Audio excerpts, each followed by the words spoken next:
Big fan of this kind of racing. Really enjoy it.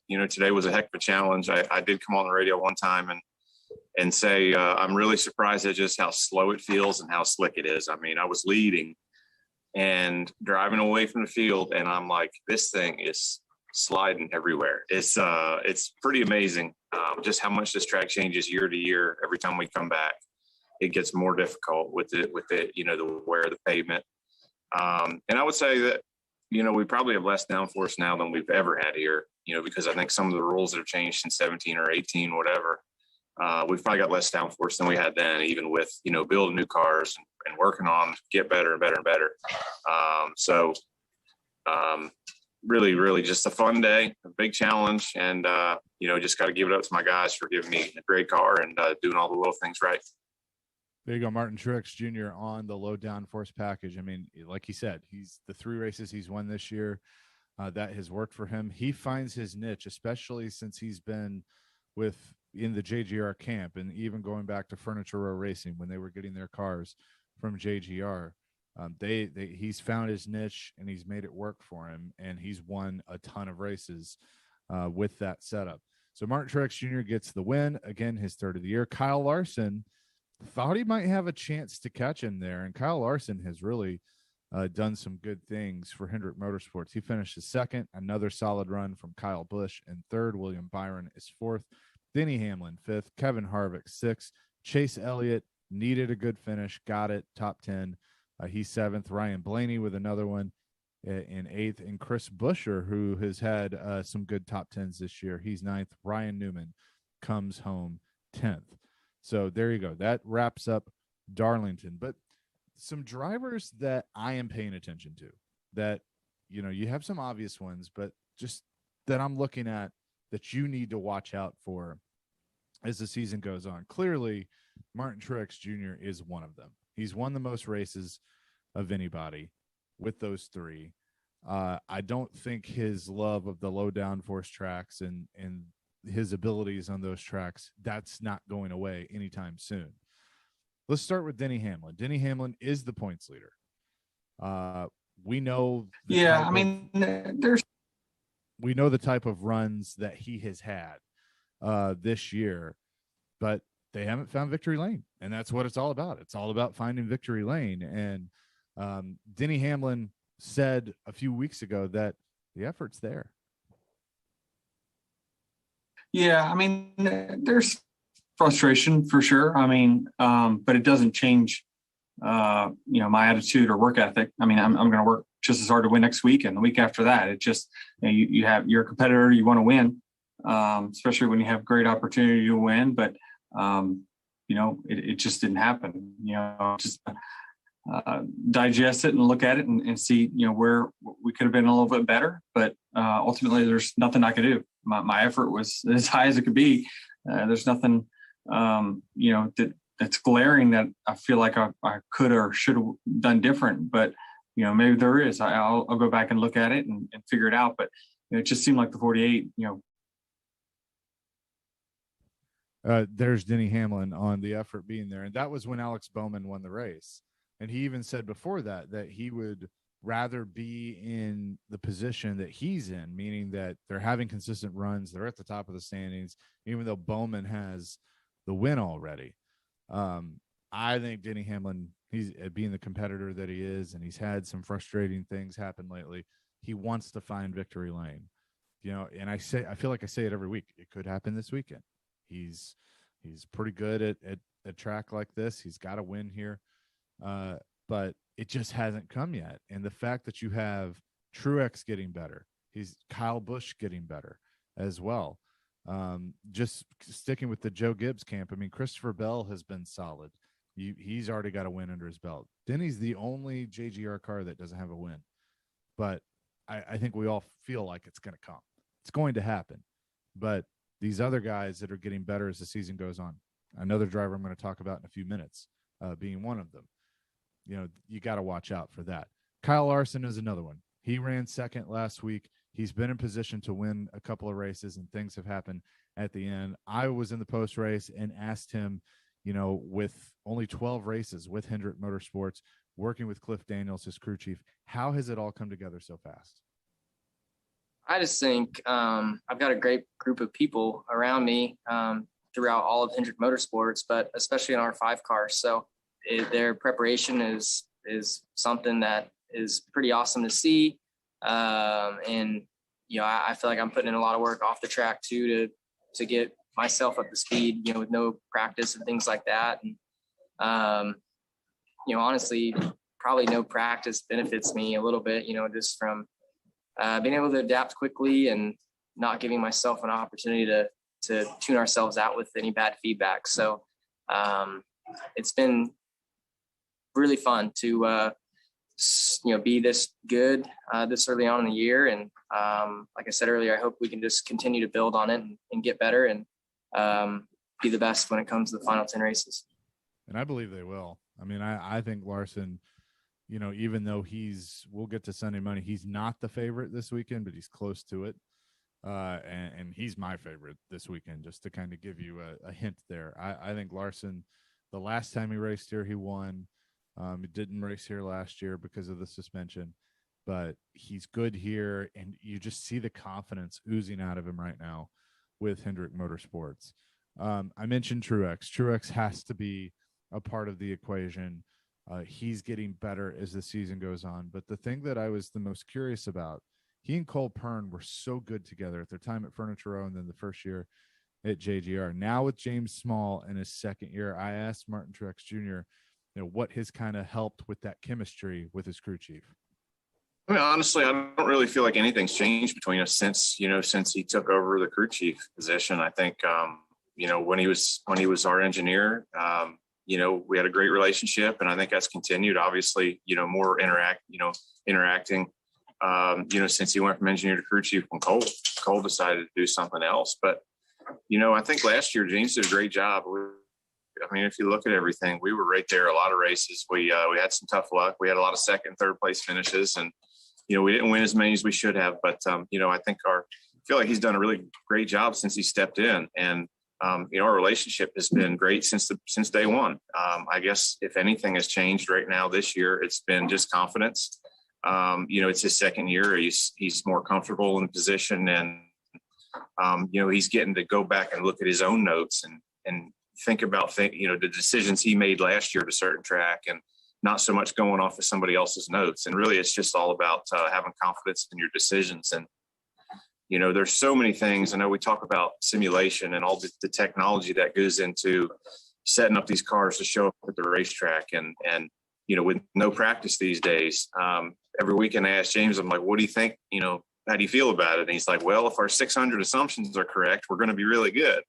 So I think just getting more comfortable in his role, getting more comfortable at making those decisions, especially at times where maybe, if you weren't that good at a racetrack last time, you have enough confidence in yourself to make some big changes, really go for it, swing for the fences. And he's been able to do that this year. That's probably one of the biggest things I've noticed about it, is the confidence. So I don't think our relationship has changed at all, really.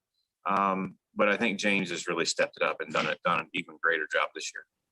Martin Truex Jr. on his crew chief, James Small. Their chemistry is, I think, is through the roof right now. Confidence is everything.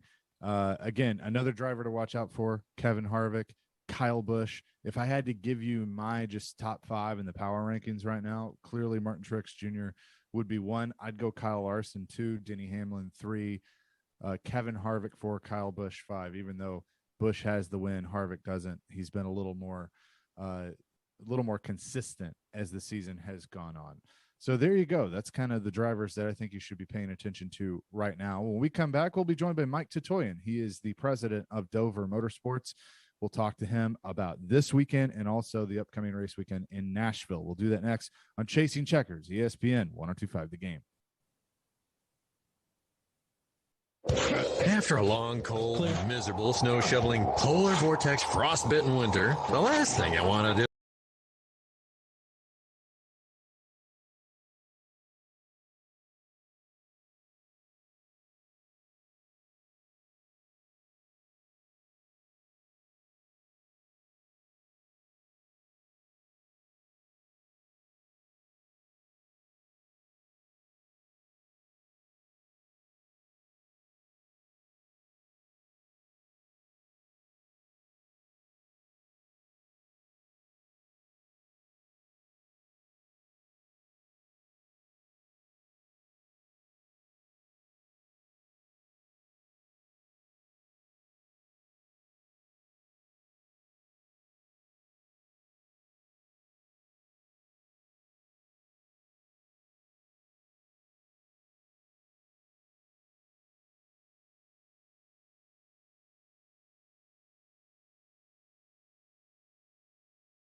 Going up. And welcome back to Chasing Checkers here on ESPN 102.5, the game, streaming on the Game Nashville app. Chase McCabe live at the Dover International Speedway as we get ready for the Dryden 200 a little later on today and the Dryden 400 tomorrow, the Cup Series race. And who can forget the Ally 400 weekend coming up at the Nashville Super Speedway, NASCAR's return to the Music City. Excited about that. And another individual that I know is excited about that is Mike Tatoyan. He's the president of Dover International Speedway. And of course, Dover owns Nashville. Let's talk about your race weekend here. I know that the last year and a half for everybody in the industry has been weird, has been crazy, has been frustrating, but fans in the stands this weekend, still a little different, but it seems like things are inching closer and closer to normal. Hey, thanks, Chase. Thanks for having me on, by the way.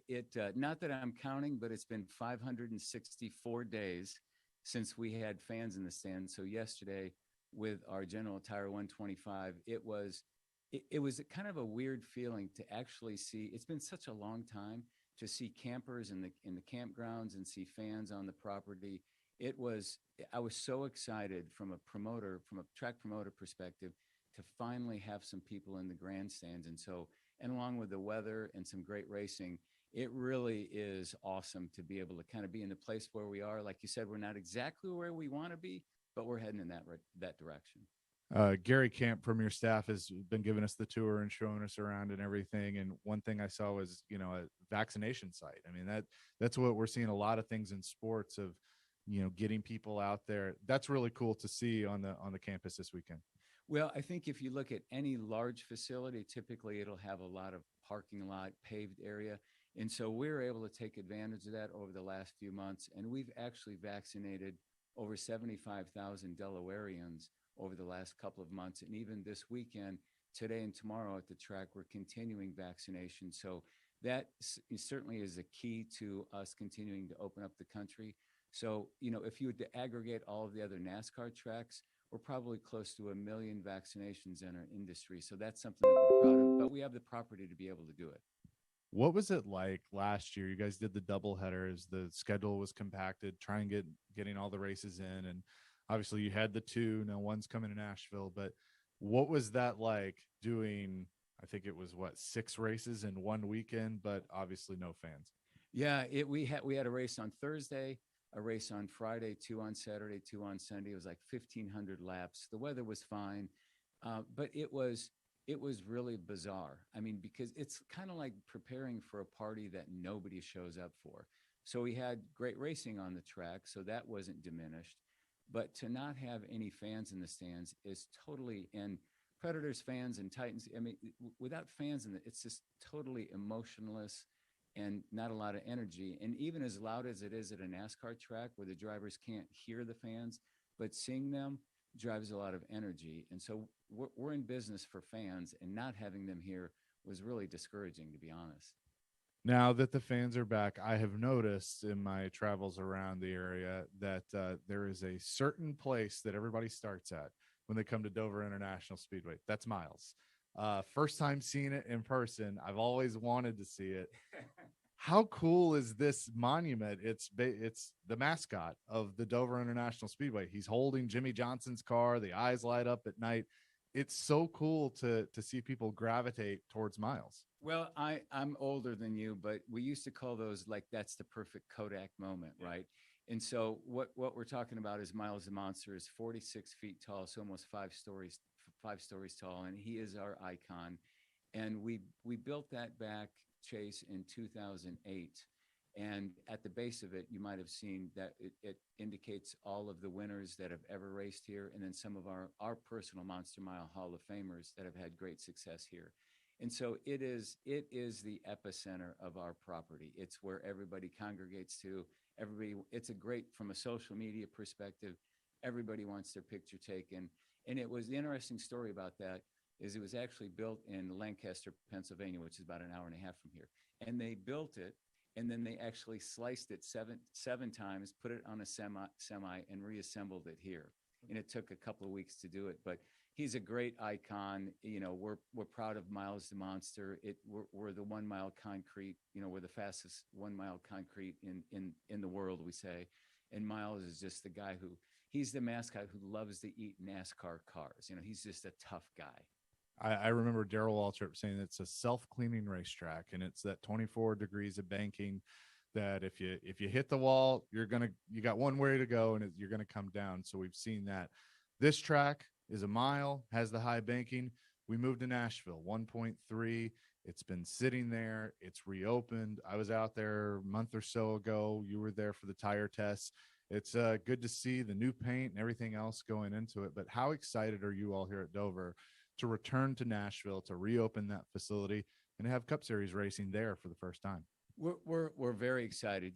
Our track here in Dover, like you said, is a 1 mile oval. And if to describe that for your listeners, it would be like taking a cereal bowl and kind of stretching it out just a little bit. In Nashville, it's 1.3 miles. It's concrete, which is great from the standpoint if we have inclement weather, concrete dries quicker, so that's a great asset. But from our perspective, being able to open up that track again, Eric Moses, our track president there, and the team is doing an amazing job. And it's a lot of work. It's been sitting for 10 or 11 years. And so we're going to be ready Father's Day weekend. It's very excited. The NBC, our network partners are excited, the sanctioning body, all of our sponsors. We've gotten a great response from the community. And so everything is leading up to what is going to be an amazing weekend for all NASCAR fans in Middle Tennessee. Take me back to some of those conversations, because I know when the news got out, the Cup Series is coming to Nashville, and there had been so much talk about the fairgrounds and things like that. And then it's the super speedway. I mean, as you can imagine, all of us were like, wait, what? Really? Yeah. And some people were going, I didn't even know Dover still owned it, but you guys did. It was sitting there. The banquet came to Nashville, and that's kind of where everything started, correct? Yeah, that's exactly right. So in November, early December of 2019, when we had Champions Week in Nashville, NASCAR held their awards ceremony. That's when discussions started to take place in earnest. And it really was driven by, from the networks, getting into new markets. NASCAR was part of those collaboration discussions. And obviously, we were part of it as well, having an existing facility, being able to get to the market quicker, having a facility that obviously had raced trucks and the Xfinity Series before. So it really, all of those things kind of came together, and it was a collaborative decision. NBC Sports was really pushing it. They're super excited. They open up their broadcast for the second half of the season with Nashville Super Speedway. So all those things kind of came together.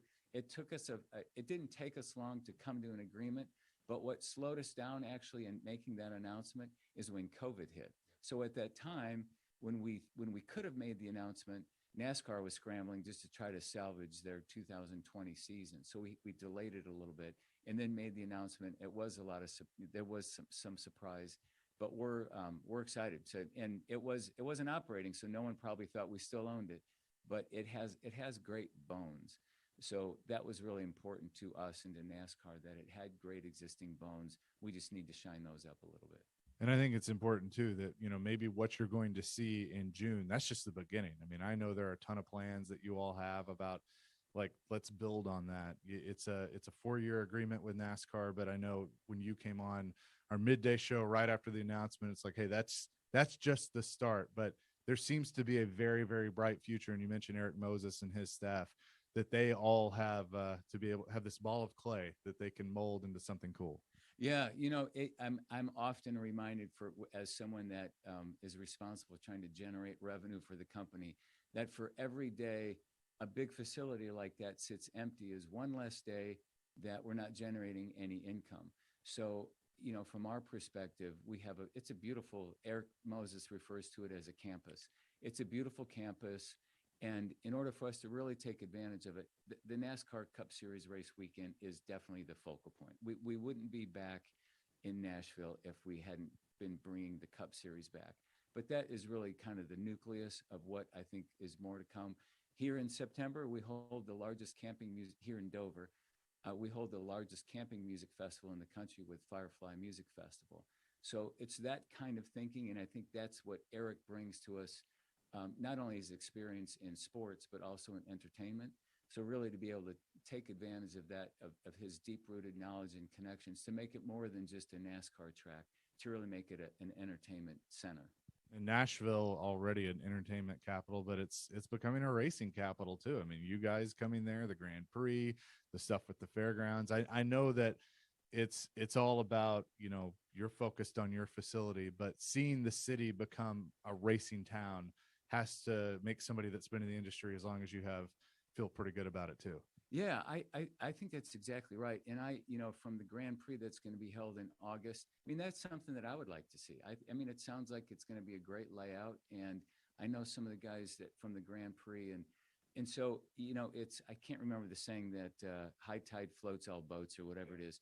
So the more we can get the community talking about motorsports, whether it's the IndyCar, whether it's not Formula One, but anything that we can talk from a motorsports perspective, I think helps enlighten what we're trying to do out at the track.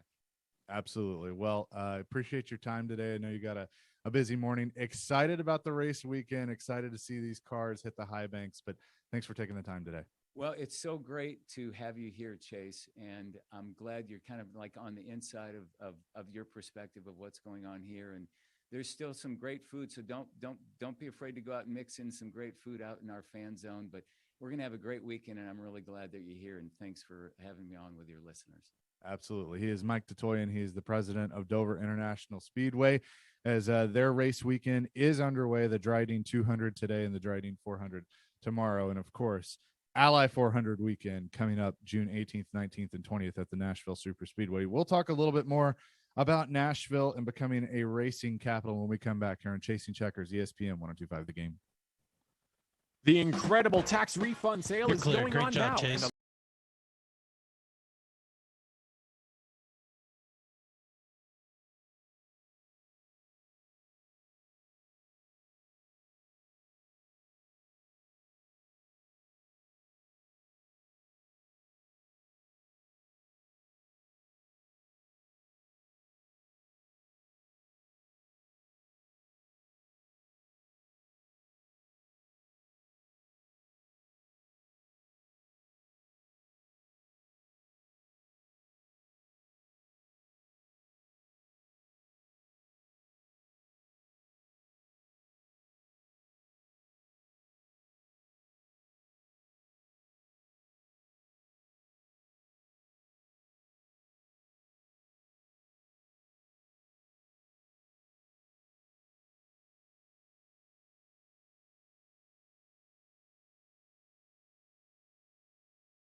Chasing Checkers, ESPN 102.5, the game. We are streaming on the Game Nashville app again. If you missed any of today's show or any of our shows, just go to theGameNashville.com. You can subscribe to the podcast.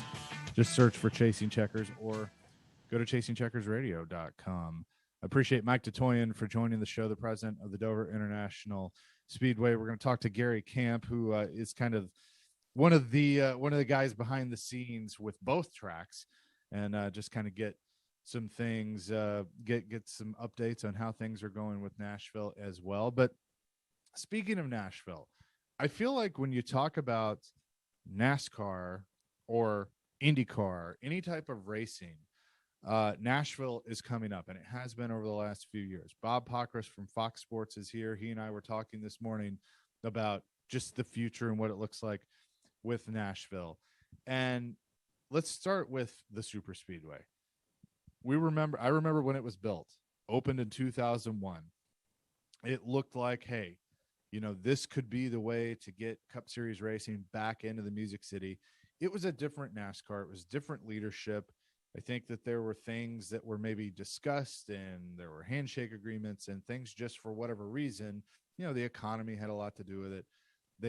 It never came together to get the Cup Series out there. And as you all know, Xfinity racing is fun. Truck Series racing is fun, but you need the Big Daddy to really make it work. And so as Mike was saying, from a financial standpoint, it just wasn't feasible. And that's why you've seen all over the country, you've seen less and less of those tracks that only host the Truck Series and only host the Xfinity Series. I think it's cool. I think it's fun to see like the trucks go to Knoxville or to Eldora. Back in the day, they went to South Boston, Memphis, those tracks.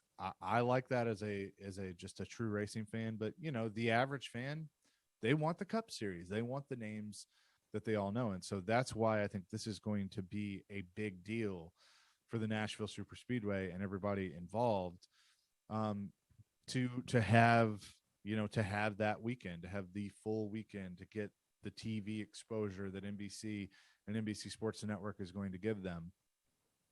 But it's Nashville. Nashville is drawing them in. The Grand Prix in August, it's the same thing.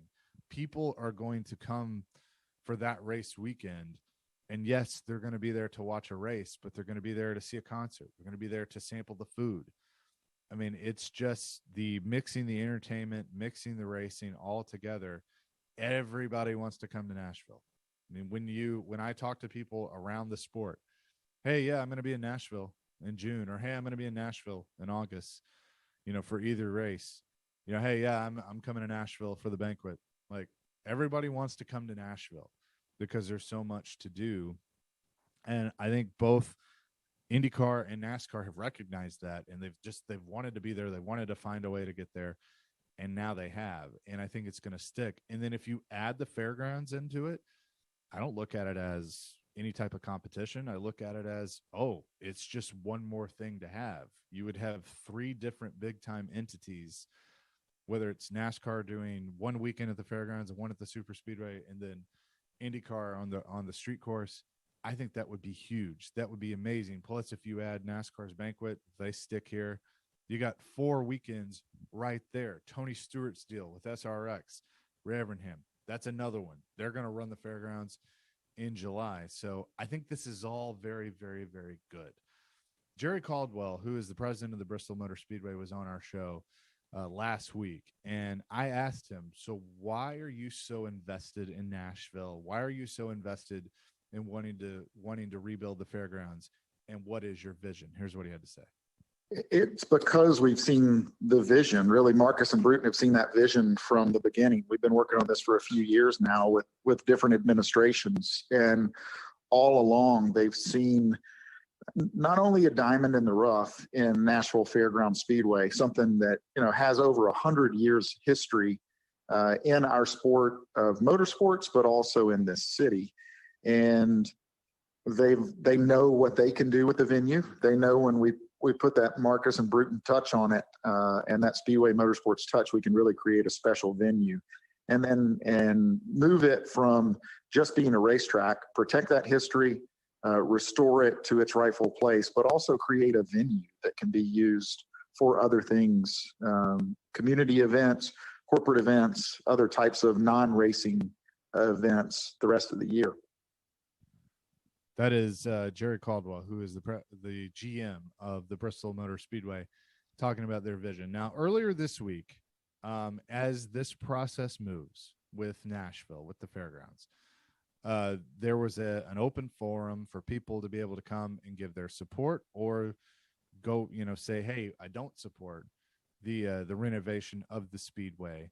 And I get it. I understand. Like, if you live in that area, there is the concern. I mean, the noise is already there with what they do. So that is a big concern for a lot of the residents of just how loud racing is. And, if you think about racetracks, there aren't that many that are right in the smack dab middle of a neighborhood or a city like the Fairgrounds Speedway is. I mean, you have the Nashville Super Speedway that's out in Gladeville. It's, you're not worried about disturbing people. And so, I mean, you could see, I've been in instances where if it rains, I mean, you run until the thing's done, you get the race in. So I get all of that, and I get all of the concerns, and I am not picking on anybody that has any of those concerns. But, there were people that were there Tuesday night and they were adamantly against it. And they were quoting, things that just simply weren't true, saying that there were 5 NASCAR F1 ready racetracks within the area. That's simply not true. There aren't. I mean, the Super Speedway is NASCAR ready, has held IndyCar races. So that's one, but I mean, Highland Rim, no. I mean, you would have to do a lot to that. And I mean, that I couldn't begin to tell you what they were talking about. So my whole thing is, if you are against it, you have every right to be against it. And you can have your concerns and all of that. And that is fine. You're totally entitled to your opinion, but get the facts right. And be open-minded, just like I'm open-minded to hear your concerns. Be open-minded to hear people that support it and their ways to maybe help ease your concerns. So Dale Earnhardt Jr. has the Dale Jr. download, and obviously he has been a huge supporter of this and wanting to make things happen in Nashville as a whole, whether it's the Super Speedway, the Grand Prix, the fairgrounds. I mean, he loves the city of Nashville. And he went on his podcast of this week. Go check it out. Search the Dale Jr. download. And he talked about some of the concerns that people may have. We've split this up into 2 parts. First is the sound and putting up sound barriers. This is what I think is important. If I'm a resident at the track, right, and I live half a block away, absolutely. I mean, I understand, like, if I'm sitting at home trying to watch a movie with my girl or hanging out in the yard with my kid, hearing race cars all day long is absolutely not a preference. Right. I get it. Yeah. It's legit. No. It's a legitimate complaint. Yes. Yep. The thing is that this track was voted as historical landmark, and so it's not going anywhere. And as long as it's there, people like Bob Sargent and so forth are going to work with the Fair Board to continue racing super late models, pro late models, ARCA, K&N, all of those races, the All-American 400, and all those things that are happening now are going to continue to happen. And as it sits, without an agreement with Marcus, I can go over there with a race car and make all the noise I want any day of the year. Yeah. The track's open, free to rent, go in there and just any Friday, Monday, Wednesday, Thursday, doesn't matter. And there's no sound barrier. There's nobody going to build a sound barrier. There's nobody going to try to do anything to mitigate any of the complaints. If you have Marcus in the picture, and he does have this control that he's looking for to bring NASCAR back, he is basically going to spend millions of dollars to build sound barriers, do everything he can from a physical standpoint to mitigate the sound that's reaching your house. That's not there, and it's not going to be there without Marcus. So do you want sound barriers? Would you like would you like somebody to start to build you a sound barrier tomorrow? Yes, of course you would. All right. He's the only guy that's got the money to do that. That's Dale Earnhardt Jr. from the Dale Jr. download. Mike Davis his co-host, Dirty Mo Media. They do a great job. And so wanted to play that part because he does a really good job of explaining it. And there was actually an episode from about a month ago where Marcus Smith, who is the head of SMI, Speedway Motorsports Incorporated, was on and explained some of those things. Jerry Caldwell was on our show. You can go back and listen to that. So what I'm trying to do is, if you have a concern about it, I want you to listen to the show, listen to Dale's podcast, and just understand some of the facts. And if you still are against it, okay, we'll agree to disagree. I got it. But I do think that there was something there that you really should pay attention to. The racetrack's not going away. It's a historical landmark. And so if this deal happens, it is going to make things better because of the sound barriers. And we'll get to the schedule in just a second. But the track has been there since 1904 in some form. NASCAR was there first in 1959, left in 1984. So, I mean, that is certainly, just going to be something that people are going to have to understand that it's there. But I think it's a good thing that Nashville has become this racing mecca, that the industry wants to be there, and you're going to see it continue to grow as the years go on. We're going to pause that conversation for a second. We're going to say hello to Gary Camp, who you're going to have to give me your official title, because I don't think I actually know your official title. I just know you're the man that gets things done behind the scenes. Hey, Chase, it's Vice President of Marketing and Communications.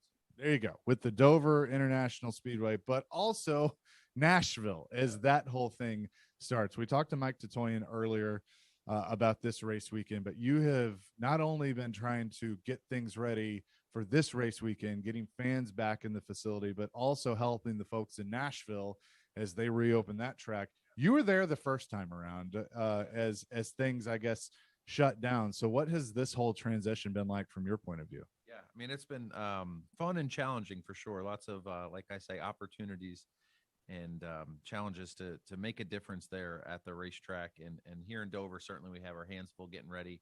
So many unknowns for the events here with COVID preparations and protocols. And then, of course, as you're seeing in the news, all the rules that we were following changed right in front of us. So, just to talk the Dover events real quick, the plan that we created with the Delaware Division of Public Health to allow us to host fans here in a big way, we had to put lots of things in place that we would agree to do.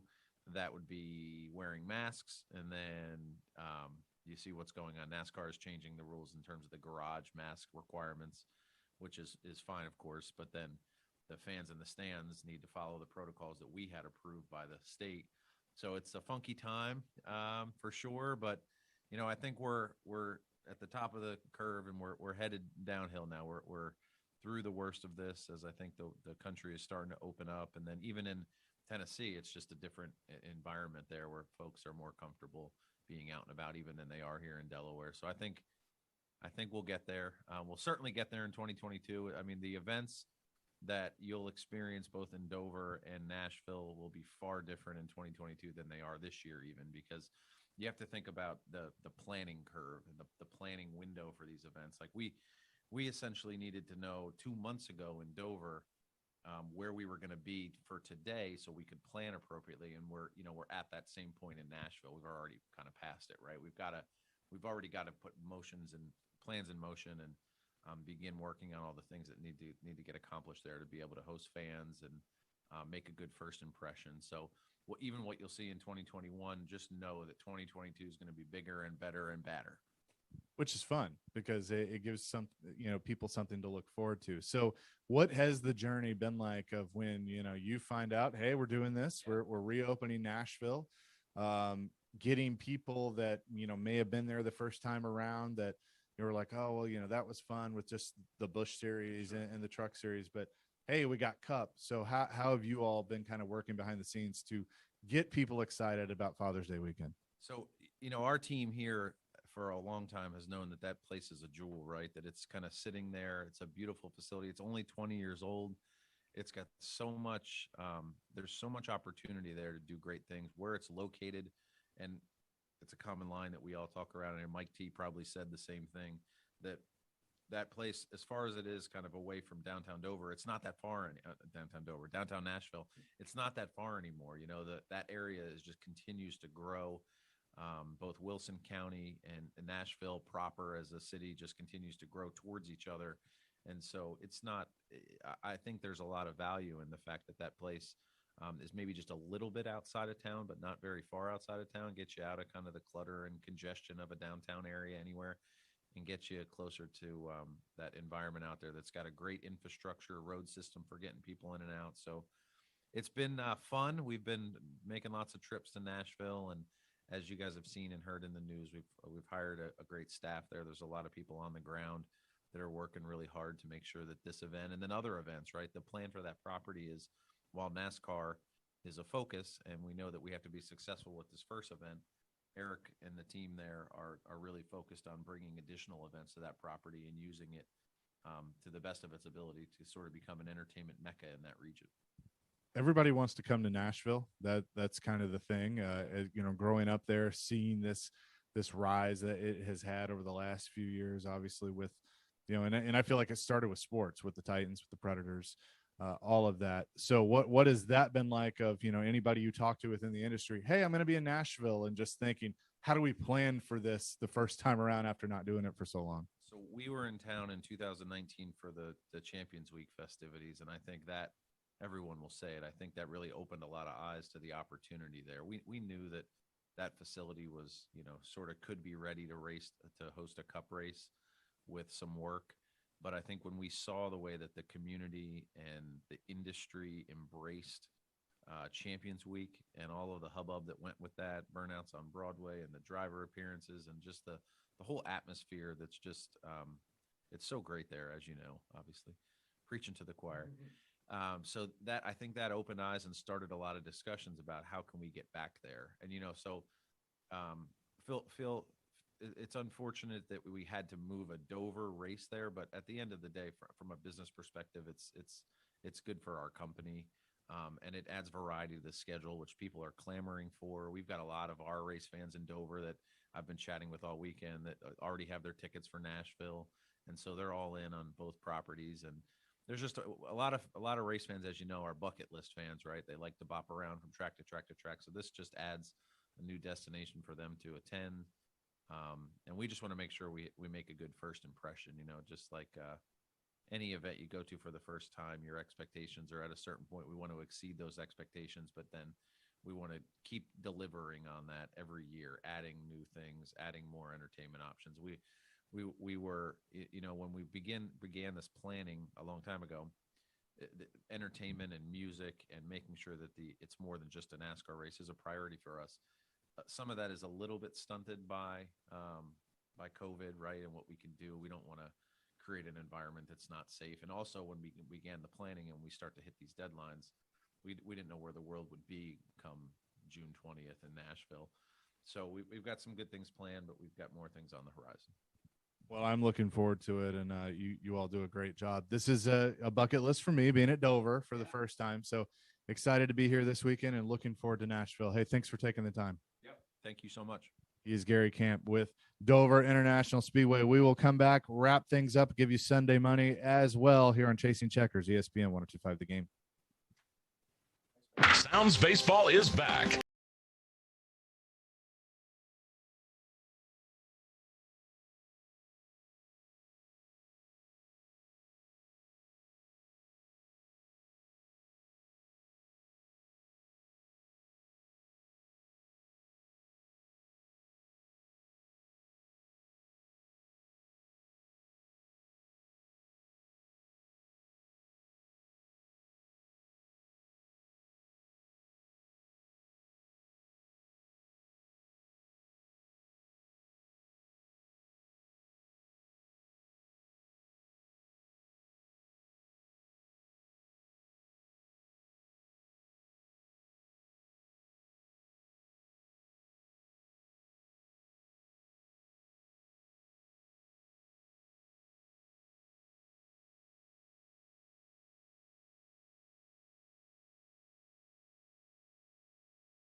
They're live at the Dover International Speedway for their race weekend, the Dryden 200 Xfinity race coming up a little later on today. We'll have all that info for you on our social media channels at Chasin_Checkers on Twitter, Chasing Checkers Radio on Facebook, and Instagram, ChasingCheckersRadio.com as well. And then the Dryden 400 Cup Series race tomorrow.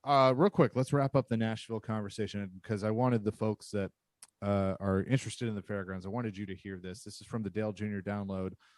Dale Earnhardt Jr., Mike Davis talking about the track schedule and how it would change with SMI running things.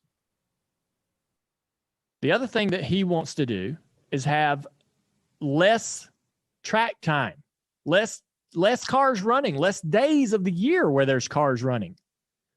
And this is how he's going to do that. Instead of saying it's a free for all, I got a car I want to come run and I need to practice.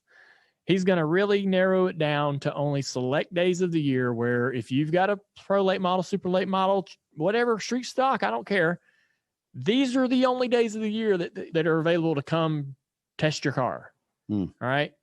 The short track programs will continue as far as those big races, All-American 400, ARCA, and all those things. But all that stuff gets narrowed up into specific moments where there'll be a schedule. You'll understand when those days are. And it'll be less physical days of the year that cars are going to be out there making all that noise. Why would you not want that? Right. It's going to reduce the number of days. It's going to have some uniform. All that is stuff that if I was a resident, I would want. Okay. If the track's going to be there and there's going to be noise, okay, give me a schedule and less days where there's noise and give me big sound barriers where the noise is even less bothersome.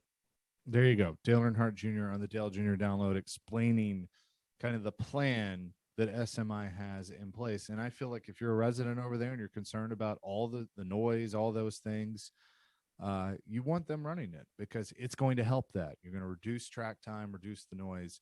So I think it's a good thing. But again, if you disagree, I totally understand. You're entitled to your opinion with everything. And I'm always here to have a conversation if you are so interested. Real quick, we'll skip the intro. We'll get to Sunday money for Dover for the Dryden 400. The favorite, all the odds from BetMGM is Martin Truex Jr. He is plus 350, but my favorite is Kyle Larson at plus 450. I think that he's really good here, and he's going to add a win. He's got one. He's going to get another one this weekend. Kevin Harvick also good here, plus 700 from BetMGM. Kyle Busch plus 800. Kyle Busch starting to come on the last few weeks, and he's won here in the past as well. And then the wild card, the long shot at plus 1,400, Brad Keselowski. So there you go. We'll tweet those out as well. This has been a fast flying show. Appreciate Dover for having us this weekend. We'll have all sorts of things on the podcast as well. And we'll be back at it at 9 o'clock next week on ESPN 102.5 The Game. ElectronicExpress.com. We make it happen. Nashville's home for the NBA is 102.5 The Game and ESPN 94.9. Tune in for the biggest games every week. The place to bet the NBA is the all-new Twin Spires, now live in Tennessee. Download the Twin Spires app today. I'm getting there. I come from a military family. That's Stasha at Genesis Diamonds talking about the Hero Rewards program at Genesis, providing special discounts every day for heroes in uniform. Whatever their budget is, we're going to make sure it stretches the best for them and that they will get the most beautiful ring at the best value. Special hero pricing on any item extends to all military plus police, fire, and first responders. They make us have the great life we have, and we are eternally grateful for that. Genesis Hero Rewards program and free services.